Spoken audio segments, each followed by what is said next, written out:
નમસ્તે વિદ્યાર્થીઓ, જય શ્રી સ્વામિનારાયણ। આજે આપણે સરસ મજાનો એક પાઠ શીખવાના છીએ। આજે પાઠમાં એક દ્રષ્ટાંત આપેલું છે, તે મહાભારતમાંથી લેવામાં આવ્યું છે। આ સુંદર મજાનો જે દ્રષ્ટાંત છે, એ દ્રષ્ટાંત દ્વારા આપણે આપણા ઉપર આત્મવિશ્વાસ કેટલો હોવો જોઈએ, અને આત્મવિશ્વાસ જો આપણામાં હોય તો આપણે ગમે એ મુશ્કેલીમાં પણ સફળ થઈ શકીએ છીએ। આપણે જે નક્કી કર્યું હોય એ નક્કી કરેલા ધ્યેય ઉપર આપણે આપણા આત્મવિશ્વાસથી જ પહોંચી શકીએ છીએ। આવો જ એક સરસ મજાનો પાઠ 3 આત્મશ્રદ્ધાયાઃ પ્રભાવઃ શીખીશું, એટલે કે આત્મશ્રદ્ધાનો પ્રભાવ। આ પાઠ છે તે આપણે જોયું કે આત્મશ્રદ્ધા આપણા જીવન માટે અત્યંત આવશ્યક છે। સતત પ્રયત્ન વડે આ ગુણનો વિકાસ કરી શકાય।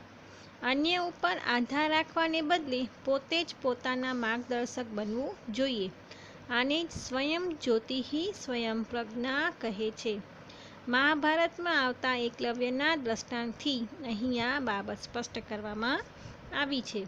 તો ચાલો હવે આપણે આત્મશ્રદ્ધાયાઃ પ્રભાવ આપણે શીખીએ।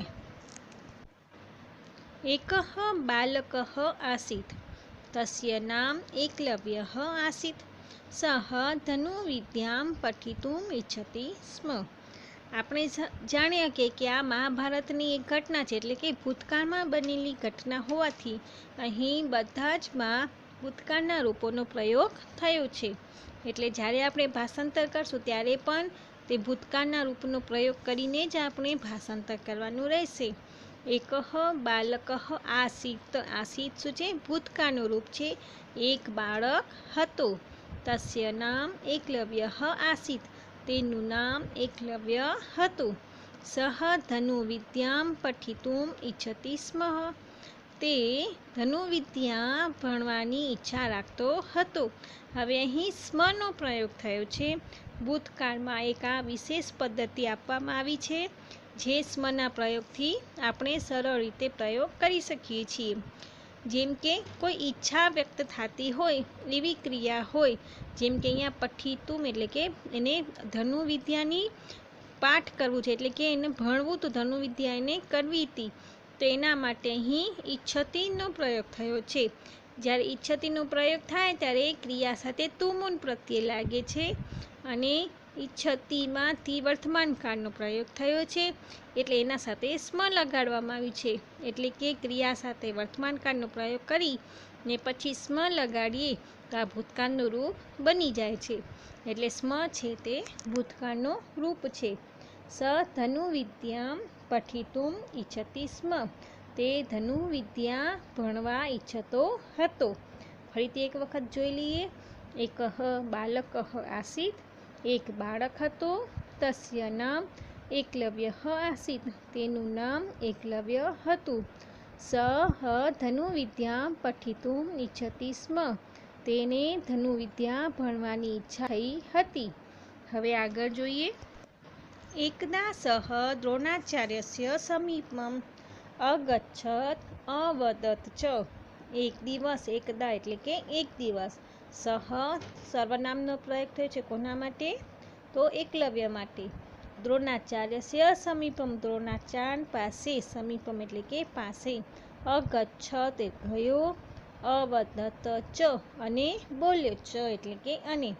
એક દિવસ એકલવ્ય દ્રોણાચાર્ય પાસે ગયો અને બોલ્યો, ગુરુદેવ, અહમ અપી ધનુર્ધરઃ ભવિતુમ ઇચ્છામિ।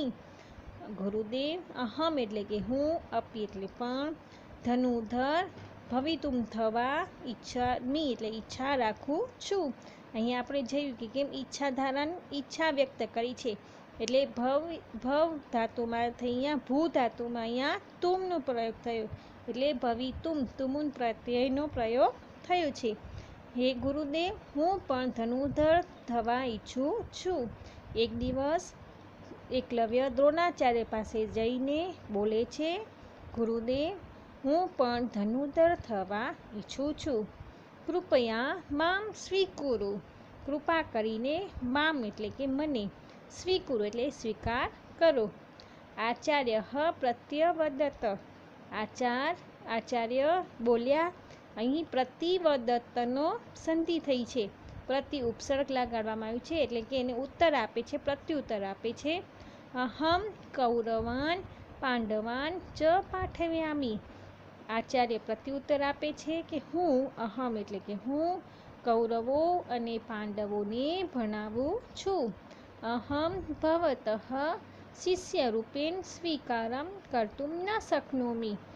હું, અહમ એટલે કે હું, ભવતઃ એટલે કે તમને, રૂપેણ શિષ્યના રૂપમાં સ્વીકાર કરી ન શકું. આચાર્ય એમને શું જવાબ આપે છે કે હું કૌરવો અને પાંડવોને ભણાવું છું, હું તમને શિષ્ય રૂપે સ્વીકાર કરી ન શકું. પરંતુ આચાર્યમ પ્રતિ તસ્ય શ્રદ્ધા શિથિલા ન અભવત.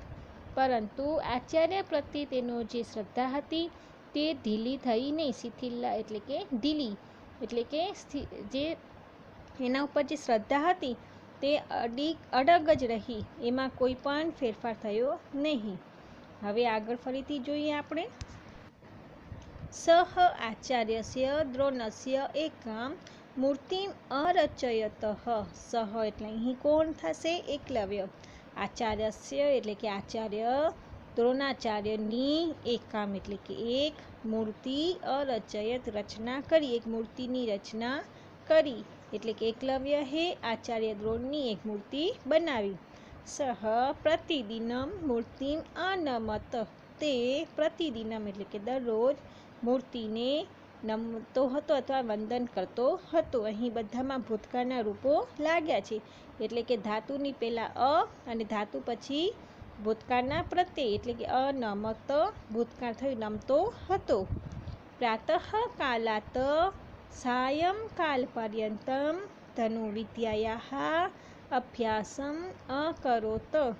પ્રાતઃ કાલાત એટલે કે સવારથી, પ્રાતઃકાલથી, ત અહીંયા જે હલન છે એનો અર્થ થશે થી, સવારથી, સાયંકાલ પર્યંત સાંજ સુધી, પર્યંતમ એટલે કે સુધી, સવારથી સાંજ સુધી ધનુર્વિદ્યાનો અભ્યાસ કરતો હતો.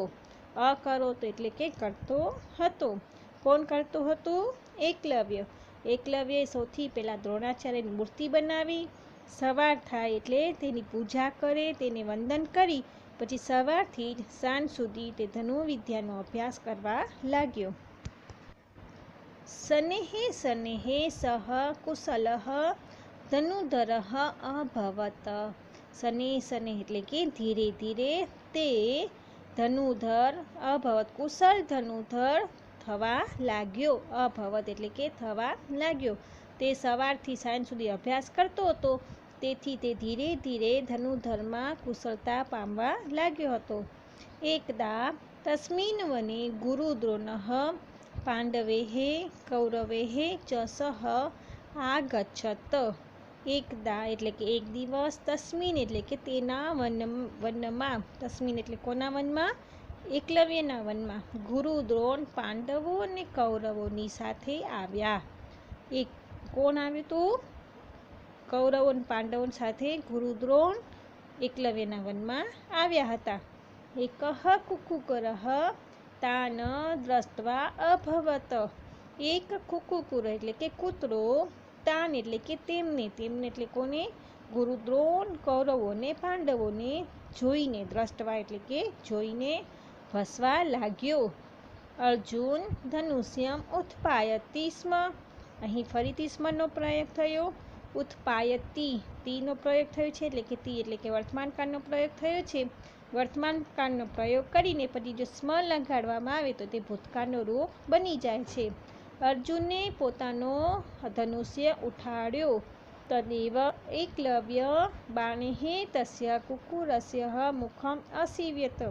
ત્યારે તદેવ એટલે કે ત્યારે જ એકલવ્યએ બાણથી, પોતાના બાણથી કૂતરાનું મોઢું સીવી નાખ્યું. અહીં એક દ્રષ્ટાંત બતાવવામાં આવ્યું છે કે ગુરુદ્રોણ જ્યારે કૌરવો અને પાંડવો સાથે એકલવ્યના વનમાં આવે છે ત્યારે કૂતરો તેમને જોઈને ભસતો હોય છે. અર્જુન બાણ ઉપાડીને તેનું રક્ષા કરવા જાય છે, એટલે કે કૂતરાને મારવા જાય છે, એનાથી પહેલાં જ એકલવ્યનું બાણથી કૂતરાનું મોઢું સીવાઈ ગયું હોય છે. હવે આગળ દ્રોણાચાર્ય શું કહે છે? દ્રોણાચાર્ય એતત દ્રષ્ટવા તત્ર આગચ્છત તમ ચ અપૃચ્છત. દ્રોણાચાર્ય આ એતત એટલે કે આ જોયું અને તેમના પાસે જઈને પૂછ્યા એટલે કે એકલવ્ય પાસે જઈને અપૃચ્છત એટલે કે પૂછ્યું. કહ તવ આચાર્ય, કહ એટલે કે કોણ, તવ એટલે કે તમારા, આચાર્ય તમારા આચાર્ય કોણ છે? તદા સહ દ્રોણાચાર્યમ તામ મૂર્તિમ અદ્રશ્યત. તદા એટલે કે ત્યારે, સહ એટલે એકલવ્યએ દ્રોણાચાર્યની મૂર્તિ તેમને બતાવે છે. એકલવ્ય ગુરુશ્રદ્ધાયાઃ સ્વશ્રદ્ધાયાઃ ચ પ્રતીક અસ્તિ. ગુરુ જે એકલવ્ય હતો તે ગુરુ શ્રદ્ધાની અને પોતાના ઉપર શ્રદ્ધાનું એક પ્રતીક છે. અસ્તિ એટલે કે હતો. એકલવ્ય અસ્માન શિક્ષયતિ. અસ્માન એટલે કે આપણે, શીખવાડે છે. એકલવ્ય આપણે શિક્ષયતિ એટલે કે શીખવાડે છે. સ્વયં જ્યોતિઃ સ્વયં પ્રજ્ઞઃ ભવતુ. આપણી દીપથી એટલે કે આપણી અંદર પ્રગટેલા જ્યોતથી જ આપણી ઉપર શ્રદ્ધા રાખીએ તો આપણે સફળ થઈ જશે કે આપણે જ આપણા જ્ઞાનથી જ આપણી જ્યોતિ પ્રગટાવી શકીએ છીએ. યદિ અસ્માસુ આત્મશ્રદ્ધા અસ્તિ તહિ કા અપી સિદ્ધિઃ દુર્લભા નાસ્તિ. યદિ એટલે કે જો, અસ્માસુ એટલે કે આપણામાં શ્રદ્ધા હશે, તહિ અહીં યદિ અને તહિનો પ્રયોગ થયો છે. જો અને તોનો પ્રયોગ. જો આપણામાં આત્મશ્રદ્ધા હશે તો કોઈ પણ સિદ્ધિ દુર્લભ નથી. અહીં યદિ અને તહિ એટલે કે જો તોનો વાક્યમાં પ્રયોગ થયો છે. યદિ અસ્માસુ આત્મશ્રદ્ધા અસ્તિ તહિ કાપી સિદ્ધિઃ દુર્લભા નાસ્તિ. જો આપણામાં શ્રદ્ધા હશે તો આપણે કોઈ પણ સિદ્ધિ આપણા માટે દુર્લભ નથી. અનંતરમ આત્મશ્રદ્ધાયાઃ બલેન ચ શ્રેષ્ઠઃ ધનુર્ધરઃ અભવત. આમ આત્મશ્રદ્ધાના બળથી જ તે સહ એટલે કે તે શ્રેષ્ઠ ધનુર્ધર બન્યો હતો. આમ આજે આપણે સરસ મજાના મહાભારતના એક દ્રષ્ટાંતથી ને એમાં પણ કે એકલવ્યના પોતાના ઉપરના આત્મશ્રદ્ધા હોવાથી જે શ્રેષ્ઠ ધનુર્ધર બન્યો, એનાથી આપણે શીખવા મળે છે કે જો આપણી અંદર પણ આપણા ઉપર શ્રદ્ધા હોય ને આપણે આપણા શ્રદ્ધાથી જ જો કોઈ પણ કામ કરીએ તો તેમાં આપણે ચોક્કસ સફળ થઈ શકીએ. હવે આપણે નીચેની આપેલા કેટલાક ટિપ્પણીઓ અને સ્વાધ્યાય તરફ જઈએ. ટિપ્પણીમાં પઠિતુમ ભણવા માટે, ભવિતુમ થવા માટે, પ્રત્યવદત વળતું બોલ્યા, ન શક્નોમિ શક્તિમાન નથી, ભવતઃ આપણો, શિથિલા એટલે કે ઢીલી, પ્રતિદિન દરરોજ, શનેહે શનેહે ધીમે ધીમે, તદેવ ત્યારે જ, કુકુકુરઃ કૂતરો, અનંતરમ પછી, યદિ તહિ જો તો, અનમત નમન કર્યું, પ્રાતઃ કાલાત સવારથી, ન અભવત ના થઈ, ઉત્પાયતિ ઉપાડે છે, અસીવ્યત સીવી દીધું, અસ્માન એટલે કે આપણને. હવે નીચે પ્રશ્ન નંબર 1 સ્વાધ્યાયનો નીચેના શબ્દોનું મોટેથી ઉચ્ચારણ કરો. એકલવ્ય જેમ તમે વિડીયોમાં સાંભળો એમ તમને પણ બોલવાનું રહેશે. એકલવ્ય ધનુર્વિદ્યામ દ્રોણાચાર્યસ્ય અગચ્છત સ્વીકુરુ પ્રત્યવદત શિષ્યરૂપેણ પર્યંતમ ઉત્પાયતિ ગુરુશ્રદ્ધાયાઃ સ્વયં જ્યોતિઃ દુર્લભા. હવે પ્રશ્ન નંબર 2, પ્રશ્નોના ઉત્તર સંસ્કૃતમાં આપો. અહીં સંસ્કૃતમાં પ્રશ્નો આપેલા છે, એના ઉત્તર પણ સંસ્કૃતમાં લખવાનું રહેશે. પ્રશ્ન નંબર 1, એકલવ્ય ધનુર્વિદ્યામ પઠિતુમ કસ્ય સમીપમ અગચ્છત. એકલવ્ય ધનુર્વિદ્યા ભણવા માટે કોના પાસે ગયા હતા? તો ગુરુ દ્રોણ પાસે ગયા હતા. तो संस्कृत में उत्तर केम लखाशे? एकलव्यः धनुर्विद्यां पठितुं गुरु द्रोण समीपम अगच्छत। प्रश्न नंबर 2, एकलव्यः द्रोणं किम अवदत? एकलव्यए द्रोण पासे जईने शुं कीधुं? एकलव्यः द्रोण समीपम वदत गुरुदेव अहमपि धनुर्धरः भवितुम् इच्छामि, कृपया मां स्वीकुरु। द्रोणः एकलव्यं किम अवदत? द्रोण एकलव्यने शुं कहे छे? द्रोणः आचार्यः वदतः अहं कौरवान् पाण्डवान् च पाठामि, अहं भवतः शिष्यरूपेण स्वीकारं कर्तुं न शक्नोमि। હું પાંડવો અને કૌરવને ભણાવું છું, તેથી હું તમને શિષ્ય રૂપે સ્વીકાર ન કરી શકું। પ્રશ્ન નંબર 4, એકલવ્યઃ બાણેઃ કિમ અકરોતઃ? એકલવ્યઃ બાણેઃ કુકુરસ્ય મુખમ અસીવ્યત। એકલવ્યના બાણે કૂતરાનું મોઢું સીવી નાખ્યું હતું। દ્રોણાચાર્યઃ એકલવ્યં કિમ પૃચ્છતઃ? એમને શું કીધું હતું, શું પૂછ્યું? એકલવ્ય દ્રોણાચાર્યઃ એકલવ્યઃ અપૃચ્છત કઃ તવ આચાર્યઃ? તમારા આચાર્ય કોણ છે? આમ અહીં પ્રશ્ન નંબર 2 માં આપણે સંસ્કૃતમાં જે પ્રશ્નો છે એના ઉત્તર પણ સંસ્કૃતમાં જ તમારે લખવાના રહેશે। પ્રશ્ન નંબર 3, કૌંસમાં આપેલા શબ્દોના આધારે ખાલી જગ્યા પૂરો। કૌંસમાં જે શબ્દો આપેલા છે તેનો યોગ્ય શબ્દો વડે ખાલી જગ્યા ભરવાની રહેશે।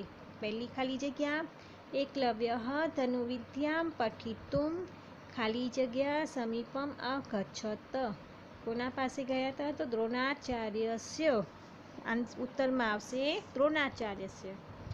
ખાલી જગ્યા 2, એકલવ્યસ્ય ખાલી જગ્યા શ્રદ્ધા શિથિલા ન અભવત।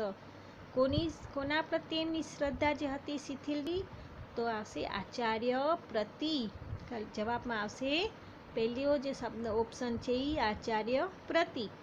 પછી ખાલી જગ્યા 3, એકઃ કુકુરઃ તાન દ્રષ્ટવા અભસત। અભસત એટલે કે ભસવા લાગ્યો હતો। એકલવ્યઃ અસ્માન ખાલી જગ્યા સ્વયં જ્યોતિઃ સ્વયં પ્રજ્ઞઃ ભવતુ। અસ્માન એટલે કે આપણને શું શીખવે છે? સ્વયં જ્યોતિને સ્વયં પ્રજ્ઞ થવું એટલે કે શિક્ષયતિ। તો જવાબમાં આવશે શિક્ષયતિ। આ પ્રશ્ન નંબર 3 માં યોગ્ય શબ્દો વડે ખાલી જગ્યા ભરવાની રહેશે। હવે પ્રશ્ન નંબર 4, શબ્દોના આધારે વાક્ય બનાવો। અહીં કેટલાક શબ્દો આપેલા છે, શબ્દોના આધારે વાક્ય બનાવવાનો છે। હું એક જ શબ્દનો તમને વાક્ય બનાવી દઈશ, બાકી 3ના તમારી જાતે બનાવવાના રહેશે। ધનુર્ધરઃ એકલવ્યઃ શ્રેષ્ઠઃ ધનુર્ધરઃ આસીત। એવી રીતે બાલકઃ શિષ્યઃ અને કુકુરના તમારે વાક્ય બનાવવાના રહેશે। પ્રશ્ન નંબર 5, આપેલા વિધાનો સામે આમ અને ખોટા વિધાનો સામે ન લખો। આમ એટલે કે હા અને ન એટલે કે ના। પહેલું છે, એકલવ્યઃ ઈશ્વર શ્રદ્ધાયાઃ પ્રતીકઃ અસ્તિ। એકલવ્યને ઈશ્વર પ્રત્યેની શ્રદ્ધા હતી કે પોતા ઉપર શ્રદ્ધા હતી? તો આત્મશ્રદ્ધા આવી જોઈએ, એટલે કે આ ખોટો વિધાન છે, એટલે કે ન। એકલવ્યઃ બાણેઃ કુકુરઃ મુખમ અસીવ્યત। એકલવ્યના બાણે કુકુરનું એટલે કે કૂતરાનું મોઢું સીવી નાખ્યું હતું, તો આમ એટલે કે હા। આચાર્ય પ્રતિમ એકલવ્યસ્ય શ્રદ્ધા શિથિલા ન અભવત। આચાર્ય પ્રત્યે એકલવ્યની શ્રદ્ધા શિથિલ થઈ ન હતી, એટલે કે સાચું વિધાન છે, એટલે આમ। દ્રોણાચાર્યઃ એકલવ્યસ્ય શિષ્યરૂપેણ સ્વીકારં કર્તું ન શક્નોતિ। દ્રોણાચાર્યે શિષ્યના રૂપમાં સ્વીકાર કર્યો ન હતો, તો અહીંયા પણ આ વિધાન સાચું છે, એટલે આવશે આમ। આમ અહીં એલું જ જે ન છે, એટલે કે પહેલું વિધાન જ ખોટું છે, બાકી બધા વિધાન સાચા છે। હવે એના પછીનો પ્રશ્ન નંબર 6, ઉદાહરણ દર્શાવ્યા પ્રમાણે કૌંસમાં આપેલા ધાતુના રૂપો બનાવી ખાલી જગ્યામાં લખો। અહીં આપણે પાઠમાં જેમ ભવિતુમ, ઈચ્છાતી જે શબ્દ હતા એના સાથે આપણે ભવિતુમ પઠિતુમ જેવા શબ્દો આપણે શીખી ગયા. એટલે અહીં પણ તુમુન પ્રત્યય લાગીને ધાતુનો રૂપ બનાવવાનો છે અને શબ્દો અહીં ખાલી જગ્યામાં લખવાના છે. જેમ કે પહેલી ખાલી જગ્યામાં છે ધનુવિદ્યામ ખાલી જગ્યા ઈચ્છતી. પઠ ધાતુ છે તો પઠ સાથે તુમ લગાડશું તો શું થશે? પઠિતુમ. એવી જ રીતે સહ અધ્યાપકમ ઈચ્છતી. ભૂ એટલે કે થવું, તેને અધ્યાપક થવાની ઈચ્છા છે, એટલે કે શિક્ષક થવાની ઈચ્છા છે. તો ભૂનું થશે ભવિતુમ. અહમ રોટિકામ ખાલી જગ્યા ઈચ્છામી. ખાદ એટલે કે ખાવું, મને રોટલી ખાવાની ઈચ્છા છે તો ખાદી તુમ. ભવાન ઉદ્યાને ઈચ્છતી વા. શું તમને બગીચે જવાની ઈચ્છા છે કે? તો ચલ એટલે કે ચાલવું, તો શું આવશે એનું? ચલિતુમ. આમ અહીં તુમુન પ્રત્યય લાગીને ધાતુનો રૂપ બનાવવાનું છે, જેમ કે ભવિતુમ, ખાદિતુમ અને ચલિતુમ. આમ અહીં પ્રશ્નોના ખાલી જગ્યામાં શબ્દો લખવાના રહેશે. એના પછી છે પ્રશ્ન નંબર 7, જેમાં ધનુષ્યનું ચિત્ર તમારે દોરવાનું છે અને નીચે સંસ્કૃતમાં કેટલાક વાહનોના નામ આપેલા છે, જે આપણે જાણવા માટે છે ને આપણે ખબર પણ પડે કે સંસ્કૃતમાં પણ આ વાહનોના નામ આવા હોઈ શકે છે. જેમ કે શકટમ એટલે કે ગાડું, દ્વિચક્રિકા એટલે સાયકલ, વાયુયાનમ એટલે હવાઈ જહાજ, જલયાનમ એટલે કે વાહન. આમ આજે આપણે સરસ મજાનું સંસ્કૃતમાં પાઠ શીખ્યા. પાઠ નંબર 3, આત્મશ્રદ્ધાયાઃ પ્રભાવઃ. આશા છે કે તમને આ પાઠ બરાબર સમજાણું હશે અને તેના સ્વાધ્યાયના પ્રશ્નો પણ તમને સમજાઈ ગયા હશે. તો નોટમાં તમારે સ્વાધ્યાયના પ્રશ્નો લખવાના રહેશે.